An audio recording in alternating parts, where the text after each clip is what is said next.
POK का मतलब है पाकिस्तान ऑक्यूपाइड कश्मीर। तुमने ऑक्यूपाई किया है, मालिक हम हैं। अस्सलाम वालेकुम प्यारे नाजरीन, सिराज टीवी में खुश आमदीद। प्यारे नाजरीन, आज हम फाइटर मूवी के हवाले से बात करने वाले हैं, जो कि एंटी पाकिस्तानी और एंटी मुस्लिम मूवी है, जो कि मुसलमानों और पाकिस्तान के खिलाफ बनाई गई है। इस मूवी को गल्फ कंट्री में बैन कर दिया गया है।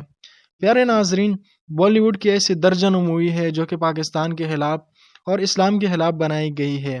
बॉलीवुड इंडस्ट्री ऐसी मूवी से बरी है। प्यारे नाजरीन, फाइटर मूवी में ये दिखाने की कोशिश की गई है कि पाकिस्तान विलन है, पाकिस्तान इंडिया पर हमला करते हैं और इस तरह इंडिया उसका कड़ा जवाब देता है।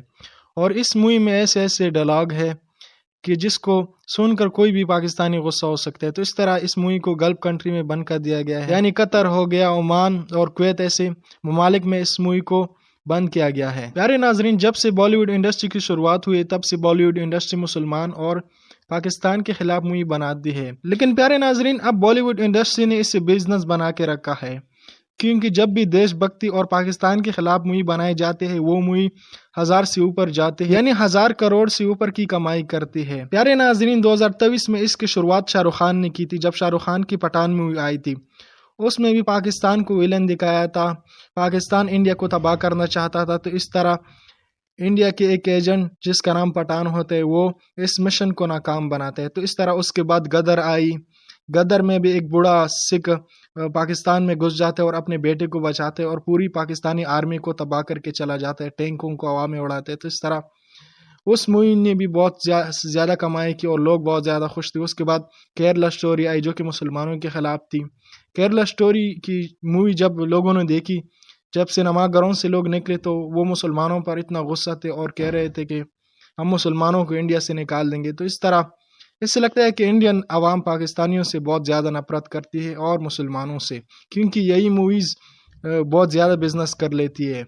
उसके बाद फिर टाइगर 3 आई, उसमें भी पाकिस्तान को दुश्मन दिखाया है। सलमान खान पाकिस्तान में आ जाते हैं और पाकिस्तानी आर्मी और इस तरह बहुत से लोगों को मार के चला जाता है। लेकिन अब 2026 में ऋतिक रोशन ने इसका आगाज कर दिया है फाइटर मूवी बनाकर। तो इस तरह और मूवी भी आने वाली है पाकिस्तान के खिलाफ। अभी सिंघम आने वाली है, उसमें भी पाकिस्तान के खिलाफ दिखाया जाएगा, क्योंकि इसका जो पहला पार्ट था सूर्यवंशी, उसमें भी पाकिस्तान के खिलाफ दिखाया गया था और कुछ दुश्मन बचे थे। अब सिंघम आएगा, उन पाकिस्तानी दुश्मनों को मार देगा। अब सनी देओल एक और मूवी की तैयारी कर रही है, यानी बॉर्डर 2, जिसमें पाकिस्तान और इंडिया की जंग दिखाई जाएगी, पाकिस्तान को विलन दिखाया जाएगा। तो इन बॉलीवुड इंडस्ट्री ने अभी इसको बिजनेस बना के रखा है। बॉलीवुड के जितने भी डायरेक्टर है वो इंडियन आवाम को बेवकूफ़ बनाकर इससे पैसे कमा रहे हैं। मुसलमान और हिंदुओं के दरमियान जंग हो या नफरत हो, उनको इससे कोई फर्क नहीं पड़ता। बस उसे उन लोगों को पैसे चाहिए, बस इसी तरह वो पैसे कमा रहे हैं, क्योंकि अब उनको पता चल चुका है कि देशभक्ति और पाकिस्तान के खिलाफ मूवी बनाएंगे तभी चलेंगे, वरना बॉलीवुड इंडस्ट्री तो गई। तो आप लोग इस बारे में क्या राय रखते हो, कमेंट सेक्शन में ज़रूर बताना। मिलते हैं किसी और वीडियो में, तब तक के लिए अल्लाह हाफिज़।